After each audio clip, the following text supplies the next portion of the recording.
основите.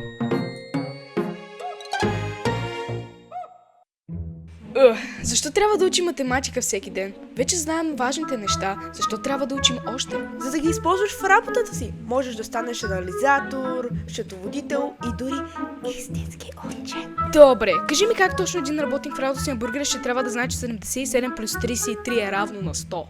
Освен това, защо трябва да знаем стойността на пи? Знаем, че пилето е вкусно. Погледни го от тази страна. Ами ако един клиент си поръча 77 бургера и 33 пържени картофки, служителят със сигурност ще се зачуди колко е това. Добре, ама кой би поръчал толкова много храна? Помниш ли миналата събота, когато бяхме с господин Татко? И между другото, 77 плюс 33 не е 100. 70, 80, 90... Както и да е, гений. О, госпожо супермаркет, още ли я няма? Никога не закъснява за час. Има си пръв път за всичко. Изглежда нямаме час днес. О, здравейте, ученици! Извинявам се, че закъснях. Бях се изгубил в училището.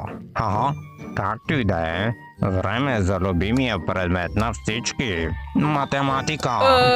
Извинете, господине, но мисля, че сте в грешния клас. Наистина? Това по принцип класът на госпожица Примат ли е? Да... Добре, значи съм в правилния клас.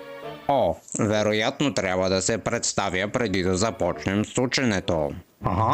Името ми е професор Балдимор, но може да ме наричате Балди. Ще бъда вашия заместник за деня. На госпожица Примат и на колегите й, цитирам, им е писнало. Така че помолиха мен и колегите ми да ги заместим. Виждам откъде му идва името. Да, главата му прилича на маракас. Също има нещо много странно в него. Сякаш е твърде... Прост? Да! Гъмбъл, Дарвин, чувам ви. Извинете, но ние с просто си говорихме за това как... Знаеш ли, няма значение. Сега тишина. Време е за любимия предмет на всички. Математика. Днес ще си поговорим за малко алгебра.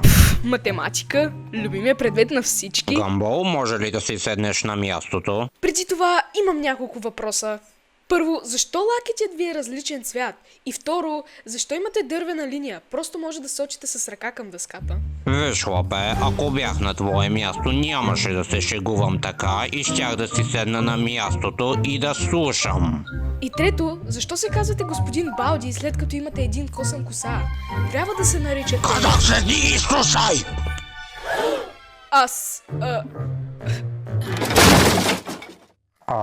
Гъмбъл? Не се притеснявайте, господине. Това се случва, когато той е много уплашен. Ще го заведа при сестрата.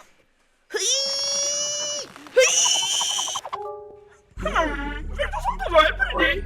Просто трябва да му върнем рефлексите. Благодаря ви, доктор... Вие? Няма проблем. Чао на всички, ще се видим утре. Гъмбъл Уотърсън, може ли да си поговорим за малко? Добре. Трябва да си поговорим за оценката ти. 4+? Еха! Това е най-високата оценка, която съм получавал. Най-високата? Чуй, Гъмбъл, изглежда, че имаш нужда от доста помощ. Помощ? Не...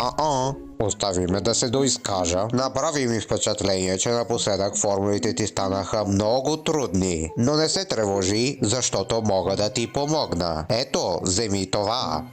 Това е удобен джобен учебник по математика. Написал го сам самичък. Със сигурност ще ти помогне за следващия път. Благодаря, предполагам. Няма проблем. Просто не обичам лоши оценки. Лошите ученици нямат място в моя клас. Затова бих учил за твоето добро. Така че хайде, учи. Знам със сигурност, че ще изкараш по-добра оценка.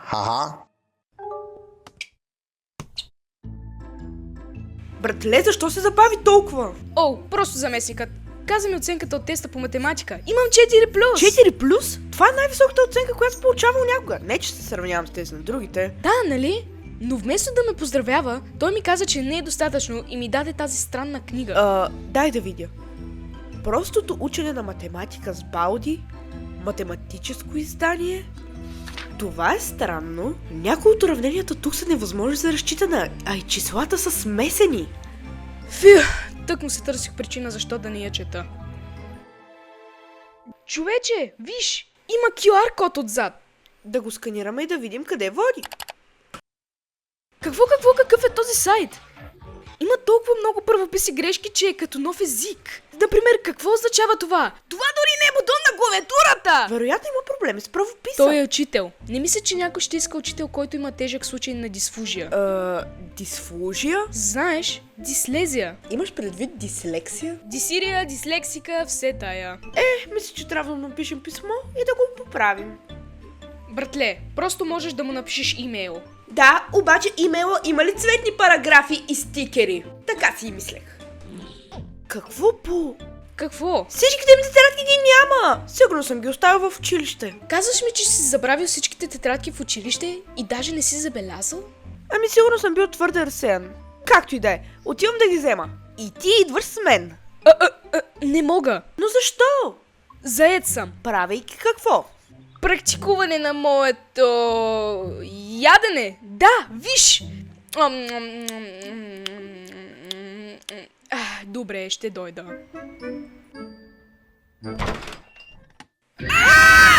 О, здравейте! Добре дошли отново в училище. Какво? Господин Балди, какво правите още тук? Трябва да питам вас същия въпрос.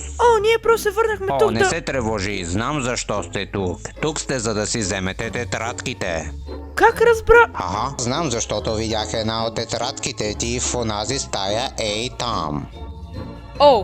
Благодаря, предполагам. Почакай малко. Хей, ти пък откъде се взе? Това не е твоя работа. Твоята работа е, че ако искаш да си получиш тази тетрадка, ще трябва да отговориш на 3 задачи. И тогава може да получите нещо специално. Все тая. Ето, дръж. Хей! Добре, Гъмбъл, просто дай. Готово. Човече, защо? Какво? Добре, Гъмбъл, сигурен съм, че си се справил чудесно с тези за...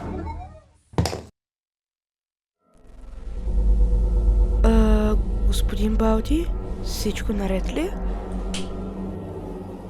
Да, той откачи. Бягай.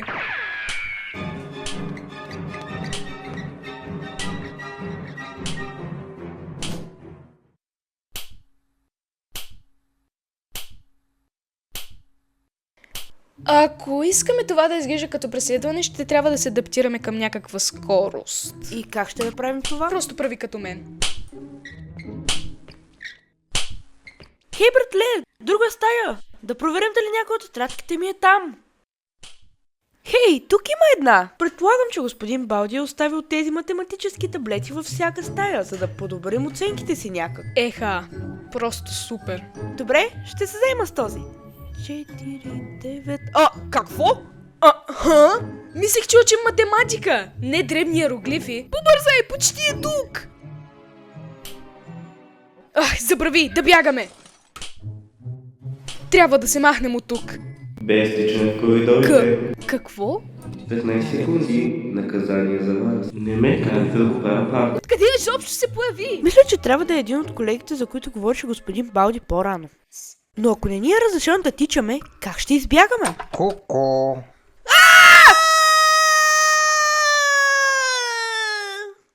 Съжалявам.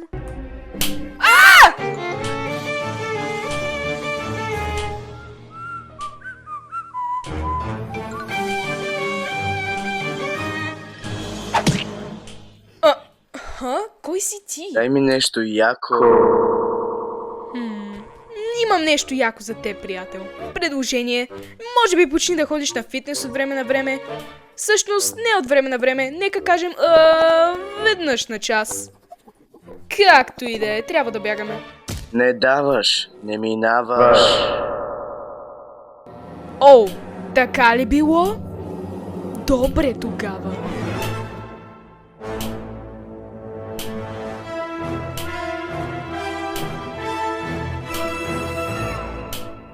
Какво правиш? Отбягвам. На какво че прилича? Не даваш, не минава. Гъмбо, да си вървим! Ами тетрадките ти? Можем да ги вземем утре. Не! Виж! Не бива да се отказваме сега. Да, някакъв висок учител на средна възраст, който пречи на сбор от пиксели ни гони из училището с линия и кой знае какво иска да ни направи, но това не бива да ни спира. Какво прави президентът Айзек Нютън, когато Белия дом беше на път да бъде превзет от извънземни горили? Не се отказа! Така ще направим и ние. Хайде, мой полуводен полуриба, братко приятелю, имаме работа за вършене. Казваш всичко това, защото не искаш да бъдеш на училище в събота. Ха? Да, събота в училище е като билета и баня. Не са добре заедно. Хайде, да намерим останалите. Колко тетрадки имаме за сега? 2! Трябват ни още 5! Да се разделим в различни посоки! Така ще стане по-бързо! Дадено! Чули се какво има в тези тетрадки изобщо? О, добре тогава. Здрасти! Коя си ти? Да играем! Да играем? Съжалявам, но просто наистина нямам време. Готов? Старт! Скачане на въже. Опа! Ти не успя!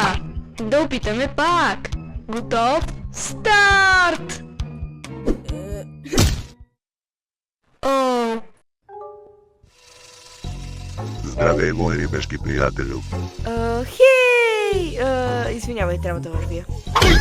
Ще те прегръщам до края на вечността. Робот, спри се! Върни ме! Върни ме! Аз не разбирам.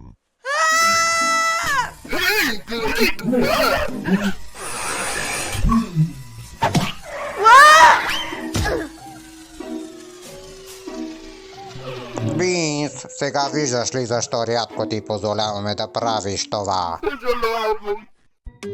опа! Ти не си добър в това, нали? Хайде да опитаме пак! Забрави. Това ме прави тъжна! Това ме прави тъжна. Лош късмет, приятел! Ако ме извиниш, тръгвам си. Дори не знам защо си тук. Училището свърши.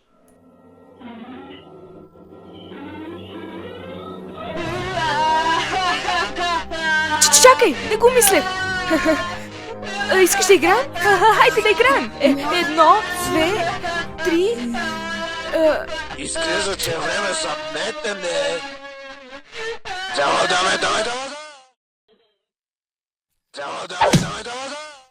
О, хей, братле! Колко тетрадки взе? Взех 3. А ти? Една. Изглежда, че наистина нямах нужда от твоята помощ. Хей, това трябва да е последната. Аз ще я взема, ти стой да гледаш дали господин Балчи ще дойде. Ха?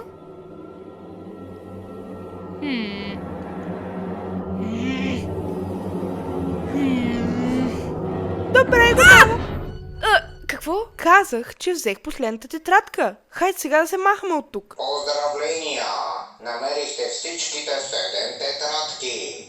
Сега това, което трябва да направите е да намерите изход преди да ви хвана. Изходът! Да! Хайде! Хайде! Пусни ни! Пусни ни! Стой далеч! О, ябълка, за мен нямаше нужда. Благодаря.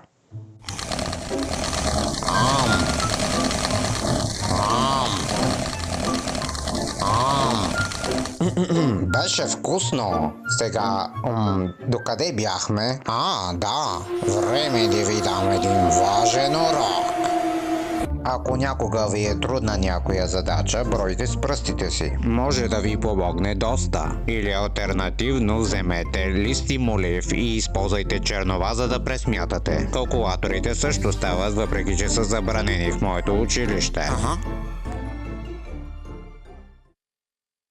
Това ли беше? Какво имаш предвид? Това е всичко, което исках да ви кажа. Тогава защо ли гоните из цялото училище? Мислех, че играем на криеница. Да. За третия въпрос с тетрадките, какво беше това? О, имаш предвид. Делено на... О... Тя е лесна. Отговорът е... Не ви питах за отговора, питах какво значи.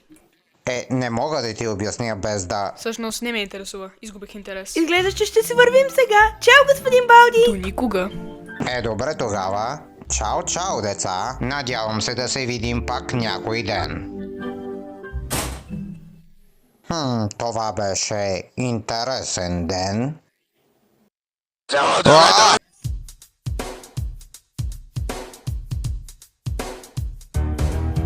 Фен епизода е изработен от екипа на Mars Martians и няма нищо общо с екипа за великолепния чуден свят на Гъмбъл и за този на Baldi's Basics. Дублажът е изработен от VibeTube.